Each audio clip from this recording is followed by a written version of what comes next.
Excuse me. Well, I don't know if you want me to answer or not. I guess that's up At the Wuhan to you. Institute of Virology, they didn't have Ebola until the scientists at the National Microbiology Lab sent it to them. There are regular outbreaks. There have been regular outbreaks over the last 20 years of Ebola. Did they have it in Wuhan before it was sent from Canada or not?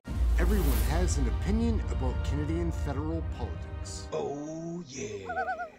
Hey gang, what's up? Just Aaron right here, Canadian Looney. So Minister Mark Holland is testifying in front of committee, getting drilled by Dr. Stephen Ellis. He's an MP from Nova Scotia here, a family doctor, but there are so many points of order, delays, interruptions. You can tell the Liberals just don't want these questions to be answered. It's ridiculous, but we have to see the videos. That's how we find out. Let's take a peek at this one. Dr. Stephen Ellis lights up Mark Holland. The final 5 minutes are yours. Thank you very much, Chair. Thank you, Minister. You know, back in 2017, Minister, the United States raised questions about the Chinese Ministry of Defense's Academy of Military and Medical Sciences Institute of Microbiology and Epidemiology, saying that they were a risk of potential biological weapon capabilities. Doesn't that fly in the face of you saying that we had a great relationship with China then? I don't recall having said we had a great relationship. I said that there were, at that point in time, emergent concerns, certainly around the way in which China was engaging itself internationally. There were some early warning signals that things were beginning to turn in a bad way. But I would say that the management of risk, in particular when we're talking about deadly pathogens and trying to find answers, that at that moment in time, thinking that, that you would use information around therapies and vaccines to try to use them for some sort of geopolitical military purpose, that was a different dimension at that moment in time. But realistically, Minister, I mean, clearly the United States identified that they were talking about small-scale offensive biological weapons program. Well, so at that moment in time, you think about it, you've talked a lot about Ebola. Wouldn't you use Ebola to do that? Wouldn't that be a great pathogen to do it? Well, no, actually, what I would say is that the international cooperation. You're not letting me finish my sentence. What I'm saying is that. What I'm attempting to answer. So what I'm saying is that international collaboration at that moment in time with respect to Ebola and any number of other pathogens that was happening in an international stage. But China represents 1 billion people. It has an enormous wealth of knowledge and information. I don't know about China. And well, no, but we wanted them to be part of that solution. Don't you think that's dangerous? I think it's dangerous to give up on collaboration with 1 billion people. Unfortunately, we had to do that because the threat environment evolved. So even though we have scientists sending a potentially weaponized virus to a power that's going to make biological weapons, clearly, you think that's Ebola, okay? So no, I think Ebola exists today as a deadly pathogen. Is that okay with you, or is it not? Ebola exists and is easily found in there's outbreaks all over the world. That's not true, Minister, because there are outbreaks all over the world, and China's objective was to.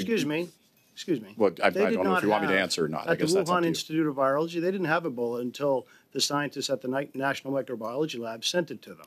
There are regular outbreaks. There have been regular outbreaks over the last 20 years of Ebola. Did they have it in Wuhan before it was sent from Canada or not? What I would say is this, which is that Ebola exists today. It has existed for decades as a deadly pathogen. I didn't ask you and it doesn't need to be weaponized. I didn't ask you for a lecture on Ebola. Chair? Yes, Mr. Mulvey. I think this committee was going so well. There were some very thoughtful back and forth that was taking place from members from all parties. And all of a sudden, I'm seeing a behavior that I saw from Mr. Ellis in HESA committee, which is highly inappropriate. And I think it's undervaluing the work that this committee is doing this on a very important topic. Pose a question, wait for the answer, get the answer. You may not like the answer, but at least have an opportunity to have a respectful discussion between the member and the speaker. And I didn't ask for a lecture on Ebola. Thanks. Yes, I think. Thank you for interrupting. I mean, this is just Mr. Ellis just made my point by even interrupting another member on a point of order. I mean, you come with a certain attitude, or you here to make sure that there is respectful conversation happening, as was being done by other members from his own party and other members from of the committee. Perhaps I could just in 10 seconds, Mr. Chair, to respond, because I just have a 10-second runway to answer the question. Well, no, we've stopped the clock because I want Dr. Ellis to have his full 5 minutes. Thanks very much, Chair. I appreciate that. So, I guess Dr. Ellis, if I could please, again, this is just in the interest of our interpreters that when we talk over each other, it makes things very difficult for them. And so I would ask, in respect of them, that we keep things, orderly. Yeah. maybe if the minister would answer the question. So we'll move on from there. I guess that's the question that we'll leave. You know, are there other 1,000 Talents program scientists working in other Canadian labs run by the Canadian government? None that we are aware of, no. And I can say that with respect to, there's no weaponization. No, I appreciate that answer. Well, to the other one, if I could say, Chair, there's no evidence of weaponization. Are we going to have this guy answer the question? I mean, once he does, then he doesn't need to keep talking. He answered the question. I was attempting to answer the question. I didn't get a chance to answer before because you're interrupting me. Then have you done an extensive investigation to understand, are there other 10,000 Talents programs? That would not be conducted by me. I would refer you to intelligence officials in terms of what actions they've taken. And my understanding is that those officials are going to be before this committee, and there'll be an opportunity. Now at the current time, Minister? I'm not responsible for that investigation. It wouldn't be me or my department. I didn't ask if you're responsible. I asked you if there's an investigation. I would say that those individuals will be hearing before this committee, and you can ask the questions of them. And if you want to listen to them or give them an opportunity to have an answer, then I'm asking you a question. So you're not really asking me a question. You're badgering me, but that's okay. I'm sorry to hurt your feelings. You're not hurting my feelings. You're just not letting me get a chance to answer. You're not answering the question. That's the biggest problem. Dr. Ellis? Please. Chair, I echo what Mr. Naqvi said. The meeting was going well. These are important issues. No one's denying that. But if we're going to be serious about getting answers that allow for a genuine approach, one that prevents errors like this from happening in the future, then at least allow a civil dialogue to take place. That's all we're asking for. We're going to have a number of meetings on this very issue, it looks like. And so I don't know if Mr. Ellis is here as a permanent replacement. I don't know if he's here temporarily. But I would just ask for the member to act as an adult. I don't know how else I can put it. All right. I think, listen, we've made our points.